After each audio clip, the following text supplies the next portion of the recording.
Welcome back to the weekly news roundup. This is the business edition. If you'd like to help support the channel, I do have a variety of affiliate links.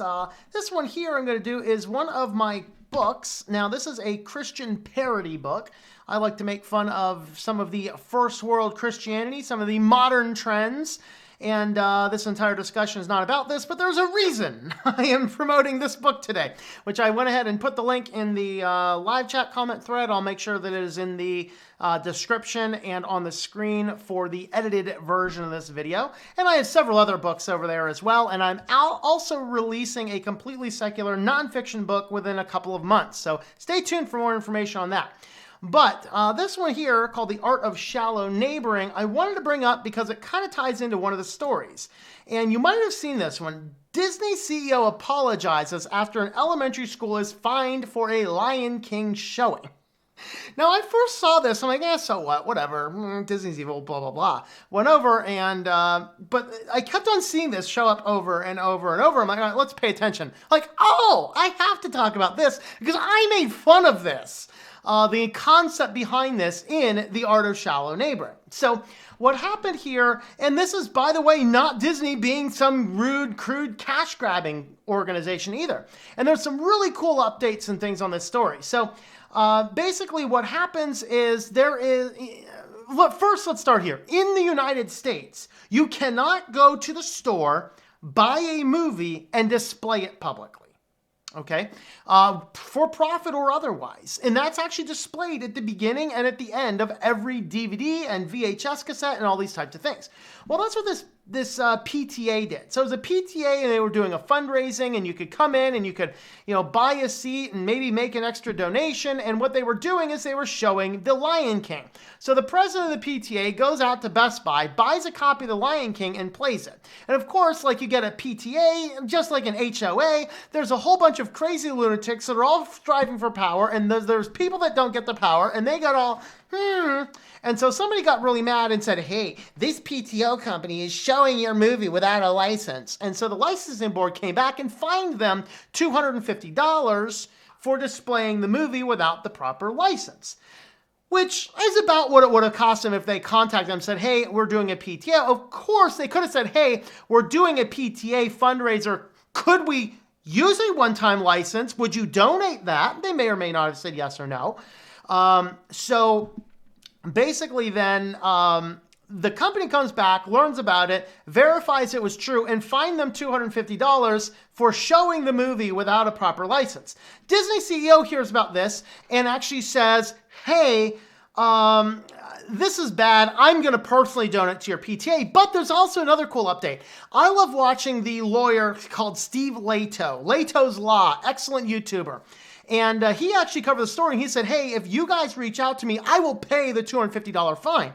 The school actually reached out to him today via fax on the letterhead, and he mailed them out a check. So Steve Lato, Lato's Law, awesome. And I loved his legal breakdown of this as well. Very telling. But the fact is that they, the PTA, were in the wrong.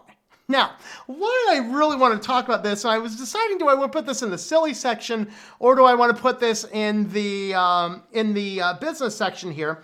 But I thought it was very tied into business. But I'm going to read an excerpt of my parody book because I made fun of this. Now, this book is a parody of that book called The Art of Neighboring, which if you're part of a big church, growth church, has probably been through this book. And why a pastor would allow their congregation, or promote rather from their congregation, The Art of Neighboring is beyond me because it's not a Christian book at all. But what I did is I went through section for section and I wrote a parody of it. And they literally, in that book, The Art of Neighboring, which many pastors around this country are teaching to their congregation, literally told them to break the law. They literally told them to throw up a curtain between your houses and have a movie night, which is a violation of United States law. So this is what I wrote. I'm going to read like 2 or 3 paragraphs from my book because I just thought it was glorious. And you can get this from, of course, Audible. You can buy it at Amazon. You can buy it just a variety of different places as well. I quote here, and I'm starting on page 107. When enough shallow pastors rise to influence in any given town, multiple churches may conspire together to preach our series of emotionally manipulative sermons to get their congregations to give up their clear calling and devote their life to neighboring. When these coalitions happen, awesome things occur on the block. One story related to me had 3 different churches represented on one block, and all 3 churches were preaching on neighboring. This led to some awesome discussions about strong-arming the other neighbors, but a problem quickly was realized. Whose church do all these neighborhood heathens attend? The block party committee decided to table that challenge to focus instead on a neighborhood movie night. They decided to break the law by assembling a huge outdoor screen and displaying movies for all the neighbors to come and watch. Of course, they opened with a prayer that some DMCA lawyer would not drive by, and God protected the group. Eventually, the group moved beyond mere movie night and began including a potluck dinner. Clearly, there was a Baptist church among those represented. The bottom line is great conversations ensued because multiple churches preached about neighboring, thus sparking a group of people to illegally display movies and have potlucks. My friends recounted the story. They even told me they were starting to include movies that have Christian messages, like The Shack and Exodus. This would usher in shallow neighborhood professions of love for Jesus and an expansion of the wading pool of faith among our neighbors. It is clear that partnering with a Mormon will expand the cause of Christ. So I wanted to read that little section because this is a legit thing. You can't buy a movie at the store and then show it in a public place. You can't do that. This should be something most Americans know because it's at the beginning of every single movie and at the end of every single movie. These guys were fined for doing just that. Of course, the book literally advocated breaking the law, which is hilarious, which is why I had to make fun of that. So you can pick up that whole book if you're interested. And if you do, definitely leave me a review on that. People hate that book because I'm basically telling people, hey, the book that your pastor's recommending is probably not biblically sound. But anyway, let's get off of that faithy stuff and get back to the news. I just thought you guys might like that. All right. This is a fun one. So Apple is now offering an on-site repair option for customers in select cities. So I think they have like 6 or 7 cities now. New York's one of them. So Louis Rossman, they're coming for your business, man.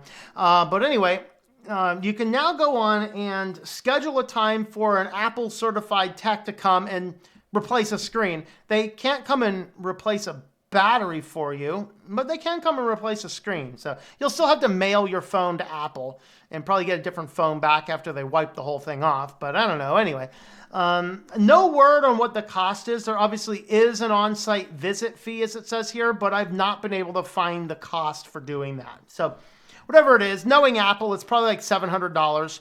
Pay us $700 plus the fee and we'll come by and fix your phone. Or, hey, the guy will just come up and just be, hey, $700 plus the price of the screen. Or you can just spend just an extra $100 and get this shiny new phone. Yeah, shiny new phone.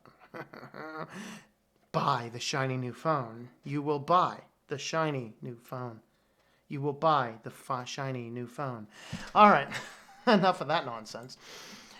All right, Echo devices can now add items to your shopping list by barcode. So if you are out of unicorn meat, you can scan that little barcode right there, and your Alexa device will be able to pick up your fresh can of unicorn meat.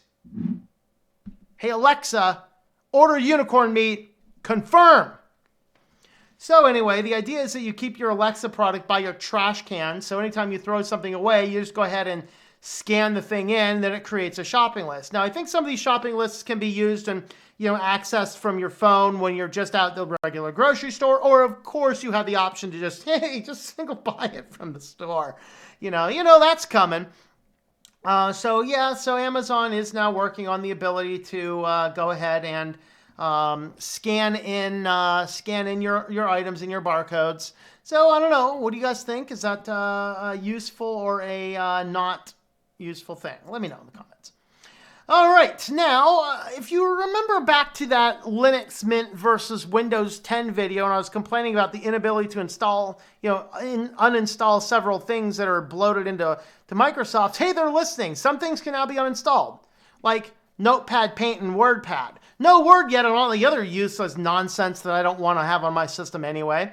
But anyway, Notepad, Paint, and WordPad are going to become optional features in Windows going forward. So as of the next one, I think they will still be installed, but you can go into the simple uninstaller and you can actually now uninstall them. So isn't that nice? You can go ahead and uninstall some of the more useful applications. A lot of the more useless ones, no, you still can't uninstall those guys. But, you know, what do you want? We're slowly moving around to give people control back, but not really. Another fun Microsoft news. Microsoft has had a lot of interesting failures over the years. Now, way back a long time ago, and this is, I think I was back in grad school, so this is over 10, 15 years ago at least, Microsoft forgot to renew hotmail.com. Whoops! When that happened, a squatter took it and started redirecting people to some really, really bad websites.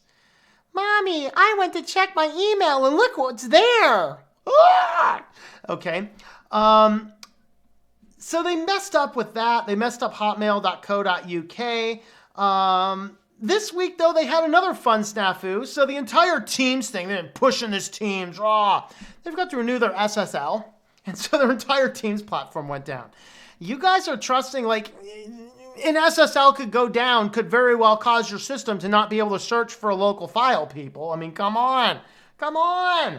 So yeah, Microsoft Teams, we're sorry, we've run into an issue. It doesn't work. Try signing out and signing back in on. Well, did you turn it off and turn it back on again? Thank you, Microsoft.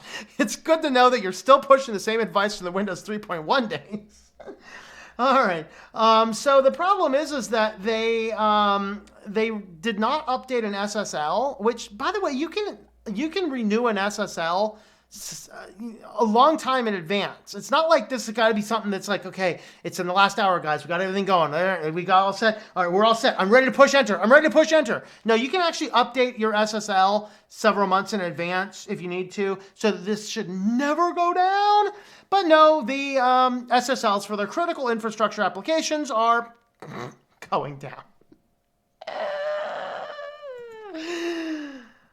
All right. We covered this Murphy's streaming service a while back. I think it was on a Saturday, actually.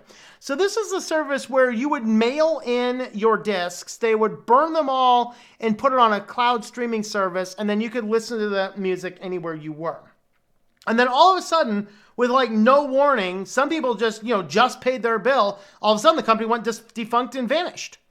And this guy bought them all. I gotta tell you guys, if you have any interest in getting your CDs back, I'd get them back now. I read through this guy's laundry list of insane projects he's done. So basically, as soon as he heard that the Murphys went down, he actually just boarded a plane and went out there to negotiate to get a copy of the CD. So basically, he wanted to create a service very much like this. I'm not sure why you would in this modern day, but he still thinks it's a good idea. But he had this whole massive group of things. So he's done, let's see, he ran a 400 square foot marketplace of hometown Provo. He registered the website, whatever this is, it's Illuminati spelled backwards. He pointed it to the NSA. Yeah, that'll get you on good terms with the government. He protested the blockchain asset company, claiming it took a bunch of his money. He once ran for mayor of Provo on the platform of disincorporating the city. He founded Crossies over a decade ago with the intent of storing and streaming customers' music collections, but investors weren't interested, so it never went anywhere until now. Now he goes over and he purchases all the CDs. So he bought access to this entire warehouse, and now he has all of this information. If you have any hope of getting any of your CDs back that he might have, I would start filing the paperwork necessary like now.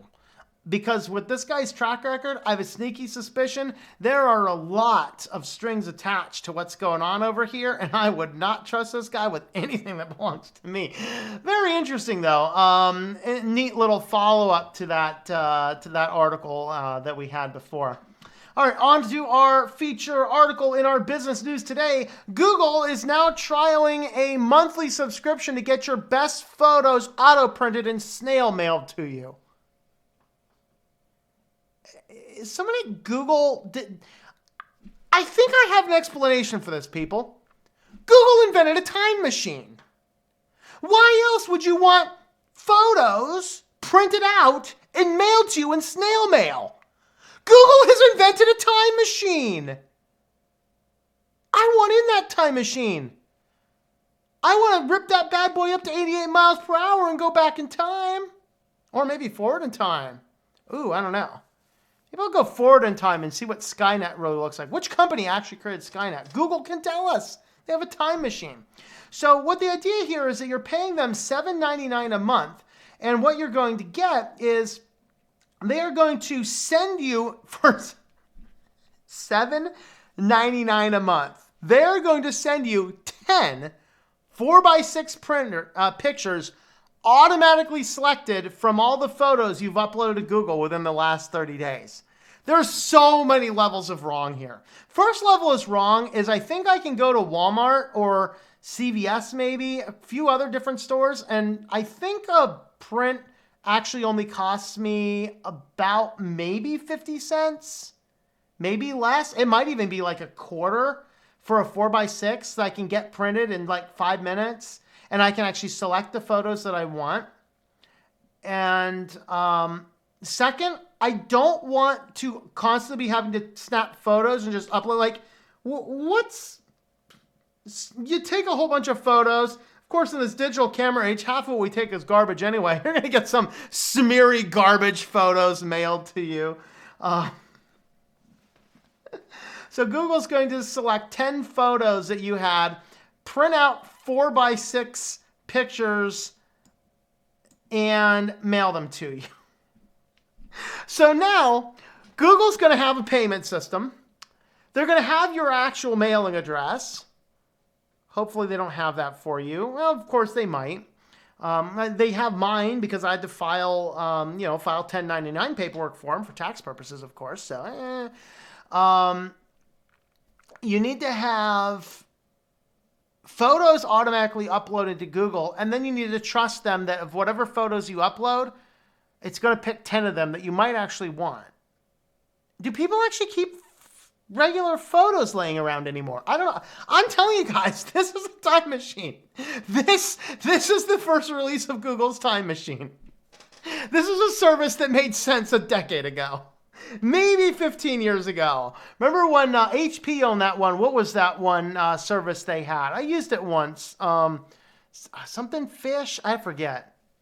I forget what it was. But it's, you just upload your photos to them. It was really cheap. Just upload your photos, send them out, and they mail them back. Of course, I was associated with them before HP bought them.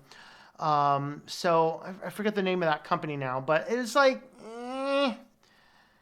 So most people and pets relive the best moments of people and pets. Get prints featuring them and other great photos every month. Mostly landscapes. Revisit your most memorable places. Guys, you can revisit them on your phone. You just pick up your phone and you just do this. This is what and I recommend you don't do this, but that's what you can do nowadays. I mean, I don't get it. A little bit of everything. You can get a mix of your best moments. All right, do you guys think that this is a legit service? Is this something that's just out of its time, or did Google create a time machine? Let me know in the comments down below.